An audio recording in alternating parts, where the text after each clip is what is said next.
Brooklyn in the summer of 1952 felt heavy with heat when 17-year-old Vincent Corelli stepped onto the stage at the Paramount Theater for the annual neighborhood talent competition.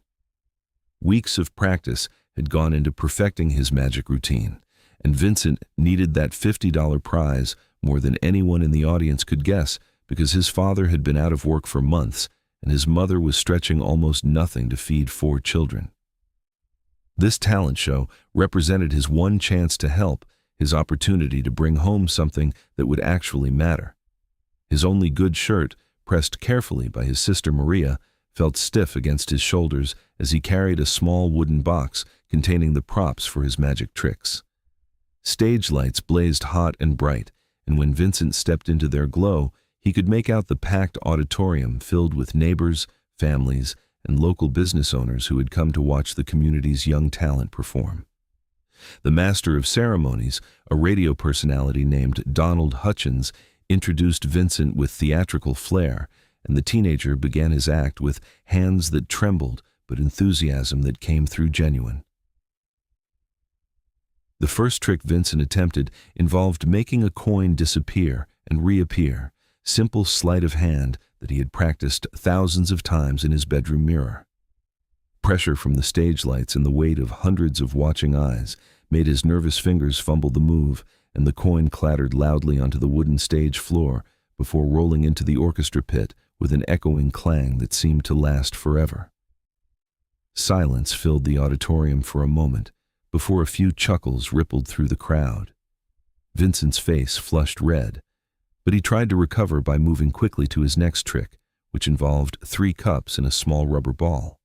A young woman named Patricia volunteered from the audience and climbed the stairs to join him on stage. Vincent attempted to show her and everyone watching how the ball would magically move from cup to cup, but his shaking hands gave away the trick's secret, and Patricia pointed out exactly where the ball was before he could complete the reveal. Laughter grew louder, and Vincent could hear specific voices now, people he recognized from the neighborhood pointing out his failures.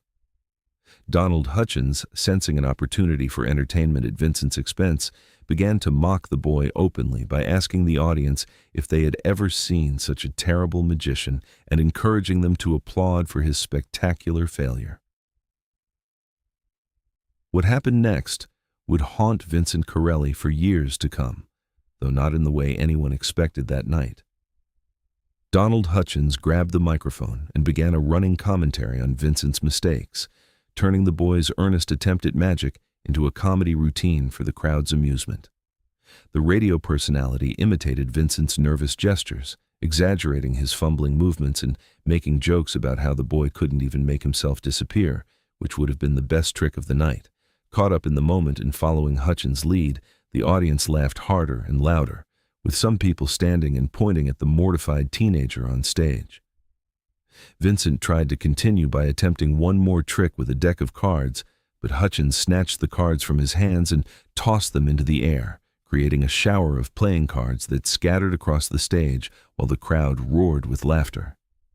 Tears began to form in Vincent's eyes, but he refused to let them fall and stood frozen on the stage while Hutchins continued his cruel performance.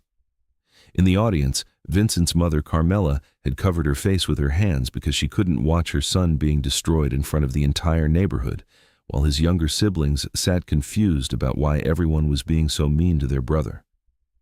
Hutchins milked every moment for maximum entertainment value, and the audience showed no signs of sympathy for the devastated boy standing alone under the harsh stage lights. If you're finding this story as compelling as we do, please take a moment to like this video and share it with others who appreciate true stories like this. Just as Donald Hutchins was reaching the peak of his mocking performance, telling the audience that Vincent should consider a career in anything other than magic, the laughter in the theater began to fade in an unnatural wave that started from the back rows and moved forward like a reverse tide. People stopped laughing, not because the jokes had gotten old, but because they had noticed something that made the humor die in their throats. A man had stood up in the back of the theater, and although the stage lights made it hard for Vincent to see clearly into the audience, he could sense the change in atmosphere, the way the entire room seemed to suddenly remember something dangerous. The man who had risen from his seat was Lorenzo Battaglia, known throughout Brooklyn and far beyond as one of the most powerful organized crime figures in New York City. Lorenzo stood at about 5 feet 9 inches, not particularly tall, but he carried himself with an authority that made him seem much larger, and when he moved through a crowd, people instinctively stepped aside to create a path. His dark suit and silk tie were impeccable, his graying hair combed back from a face that could switch from grandfatherly warmth to cold menace in an instant. Lorenzo had not come to the talent show looking for trouble because his niece was performing later in the evening, and he always supported family events while believing strongly in the importance of community and tradition.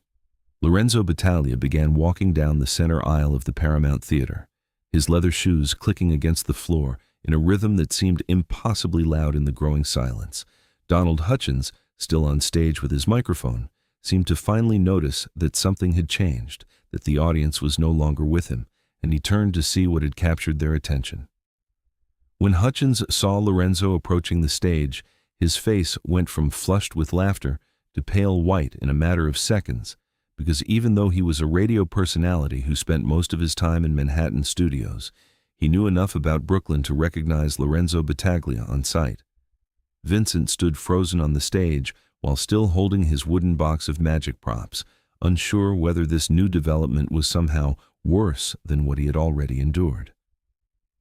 Lorenzo reached the front of the theater and placed one hand on the edge of the stage, looking up at both Vincent and Hutchins with an expression that was difficult to read, but certainly not amused. The silence in the auditorium was so complete that when someone in the back rows coughed nervously, it sounded like a gunshot, and several people actually jumped in their seats. Lorenzo spoke in a voice that was not loud, but carried perfectly through the space, asking Donald Hutchins if he was having a good time making fun of a boy who was just trying to perform for his neighbors. Donald Hutchins tried to laugh it off by explaining to Lorenzo that it was all in good fun, that talent shows were supposed to be entertaining, and that the audience had been enjoying themselves, hadn't they?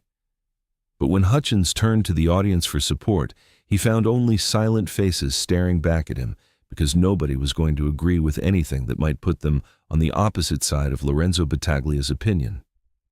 Lorenzo climbed onto the stage with a smooth movement that suggested he was more athletic than his age might indicate, and he walked slowly over to where Hutchins stood holding the microphone. The Mafia boss asked Hutchins if he had children, and the radio personality nodded while saying he had 2 sons and a daughter. Lorenzo then asked if Hutchins would find it entertaining if someone humiliated his children in front of hundreds of people, mocking their efforts and turning their failures into a comedy show for strangers to laugh at. Hutchins stammered that it would be different, that his children were not performing on stage, but Lorenzo cut him off and explained that there was no difference at all, that Vincent Corelli was someone's son, someone's brother, and a member of this community who deserved respect for having the courage to get on stage in the first place. The theater remained absolutely silent as Lorenzo took the microphone from Hutchins' trembling hands and turned to face the audience. Lorenzo Battaglia stood at the center of the stage, holding the microphone and looking out at an audience that included some of the most powerful people in Brooklyn, alongside working-class families and neighborhood kids.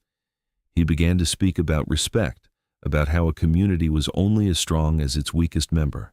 and how anyone who took pleasure in humiliating someone who was trying their best was no better than a bully picking on children in a schoolyard. Lorenzo talked about his own childhood, about how he had come to America from Sicily with nothing, about how he had been mocked for his accent and his poverty, and how those experiences had taught him that dignity was something every person deserved regardless of their circumstances or abilities. He pointed out that Vincent had shown more courage by walking onto that stage than most of the people in the audience had shown in their entire lives, because it takes real bravery to risk failure in front of others, to put yourself out there knowing you might not succeed. Lorenzo's voice grew stronger as he spoke, and people in the audience found themselves nodding along with his words, perhaps feeling ashamed of how easily they had joined in the laughter at Vincent's expense.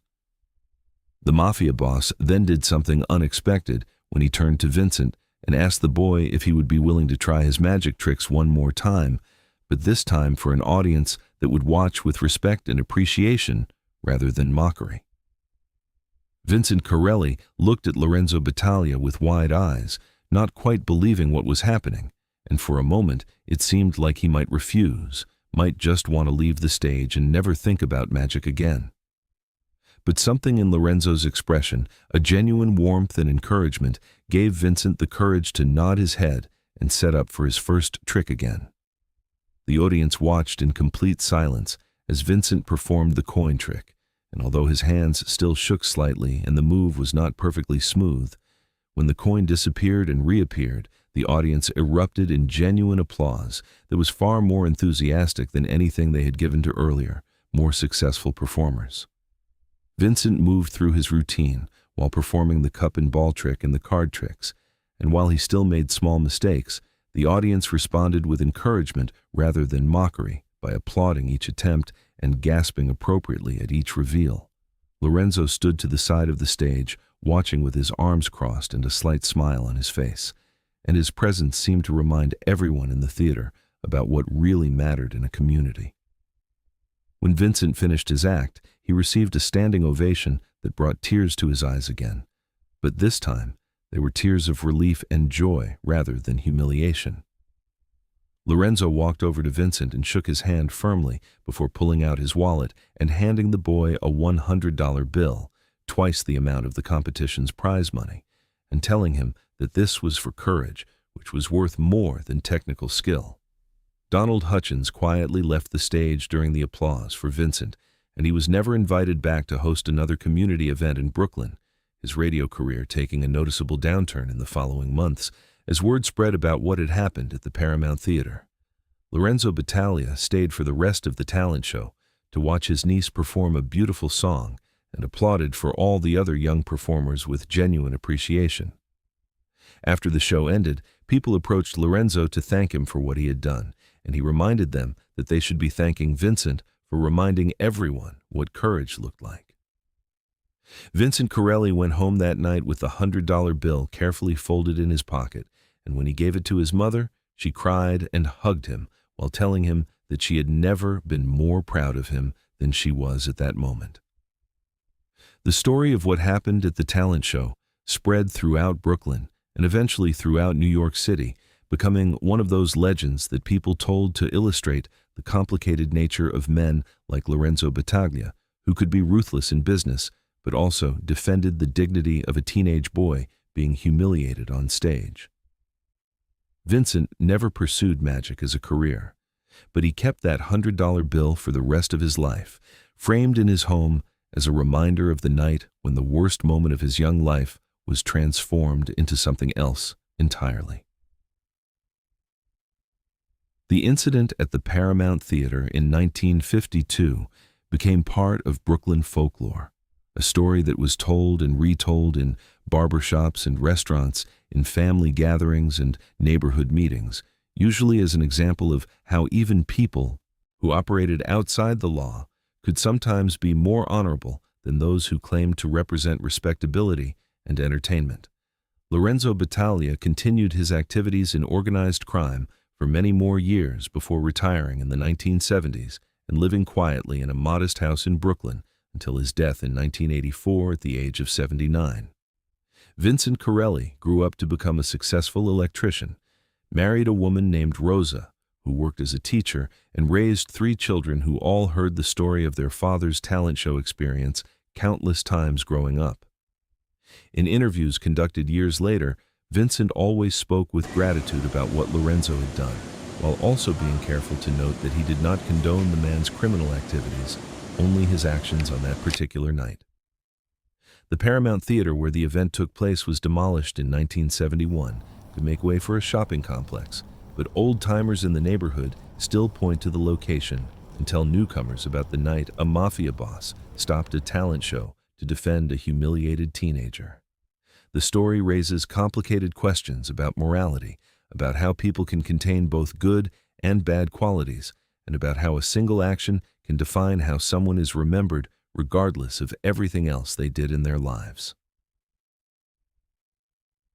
The story of Vincent Corelli and Lorenzo Battaglia reminds us that human dignity should never be sacrificed for entertainment, and that sometimes the most unexpected people can teach us the most important lessons about respect and community. If this documentary has moved you or made you think differently about judgment and redemption, please hit that like button, subscribe to our channel for more true stories that explore the complexity of human nature, and share this video with anyone who needs a reminder that courage comes in many forms and that standing up for others is always the right choice, regardless of who you are or where you come from. Thank you for watching, and we will see you in the next documentary.